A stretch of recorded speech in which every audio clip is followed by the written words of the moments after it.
Señorías, comparezco hoy ante el Pleno de la Cámara para presentar a convalidación el Real Decreto Ley 6/2021 de 20 de abril, por el que se adoptan medidas complementarias de apoyo a empresas y autónomos afectados por la pandemia del COVID-19. Como todos ustedes saben, esta norma modifica el Real Decreto Ley 5/2021, con la que se aprobó un nuevo paquete de ayudas de 11.000 millones de euros para proteger y apoyar a todas aquellas empresas y sectores más afectados por la pandemia, empresas fundamentalmente viables que pudiesen estar pasando por una situación de vulnerabilidad o de desequilibrio patrimonial como consecuencia de la duración de la pandemia, un apoyo directo a las empresas que hemos venido desplegando desde hace más de un año, desde que nos golpeó la pandemia. Perdón, vicepresidenta del Gobierno. Pido silencio, por favor. No mantengan conversaciones dentro del hemiciclo, por favor. En concreto, el Real Decreto Ley 5/2021 se articula en torno a 3 nuevos fondos, siendo el de mayor cuantía la línea de 7.000 millones de euros de ayudas directas a empresas y autónomos para el pago de gastos fijos y deudas con proveedores y otros operadores, financieros o no financieros, suscritas desde marzo de 2020. Es decir, para pagar facturas, gastos fijos, suministros, deudas financieras, etcétera. Pueden acceder a estas ayudas las empresas y autónomos cuyos ingresos hayan caído como mínimo un 30% con respecto a 2019, dentro de casi un centenar de sectores y actividades que hemos identificado como los más afectados por las restricciones, utilizando para ello 2 criterios objetivos de carácter nacional. Aquellos sectores en los que más de un 10% de los trabajadores todavía sigue cubierto por un expediente de regulación temporal de empleo en el momento de aprobación del citado Real Decreto Ley,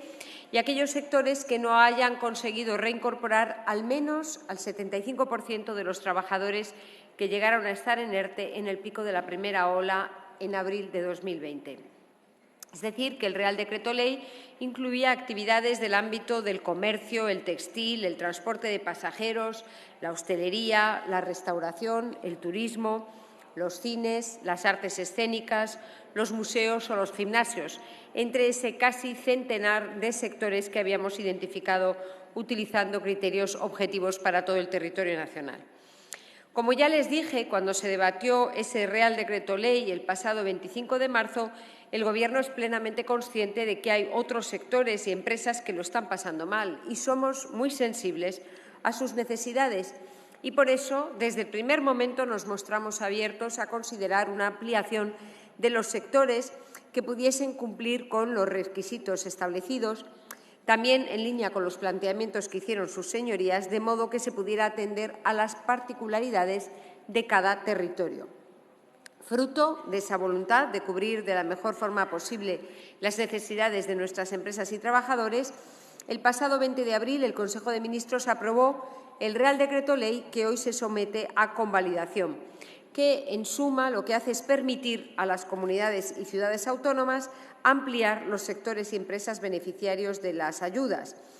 Dentro de la asignación concedida o establecida para cada una de las comunidades autónomas, las mismas pueden incluir como beneficiarios sectores adicionales a los 95 ya previstos, atendiendo a las especificidades de cada territorio, en definitiva, al impacto que sobre las empresas y los autónomos hayan tenido las medidas de restricción de la movilidad o de la actividad económica adoptadas por las propias comunidades autónomas dentro de sus competencias. Además, en este Real Decreto Ley se incluye la posibilidad de que se otorguen ayudas de forma excepcional a empresas viables que tuvieron un resultado negativo en 2019 por causas, como decía, extraordinarias o excepcionales. Un ejemplo claro son las empresas que se pudieron ver afectadas por la quiebra de Thomas Cook, sobre todo en la Comunidad Autónoma de Canarias, en el año 2019. Como todos ustedes saben, las ayudas previstas en estos Reales Decretos Ley serán gestionadas por las comunidades autónomas mediante la firma de un convenio con el Gobierno de España. El pasado 15 de abril, el Ministerio de Hacienda remitió a las comunidades autónomas el correspondiente convenio y, a día de hoy,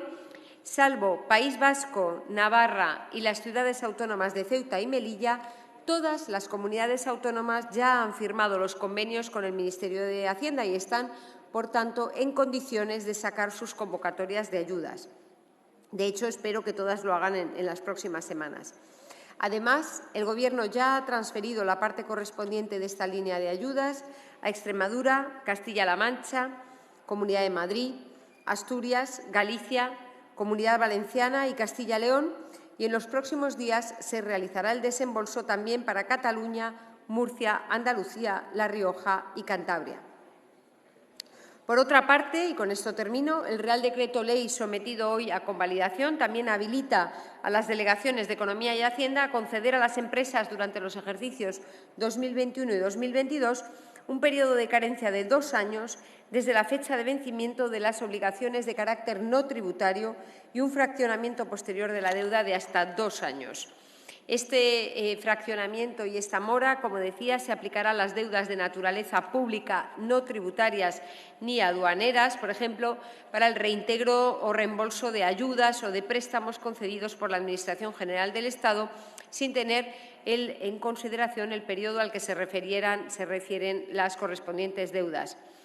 También, si la deuda contaba con alguna garantía en origen, esta se mantendrá. Es una posibilidad, por supuesto, de carácter voluntario para las empresas y se trata de proporcionarles liquidez, minorar la carga del cumplimiento de estas obligaciones no tributarias para las empresas y los ciudadanos. Los potenciales destinatarios de estas medidas son las pymes, en particular en los sectores de actividad más golpeados por la pandemia, empresas que se dedican también a la ciencia y a la innovación, el turismo o las empresas de carácter estratégico.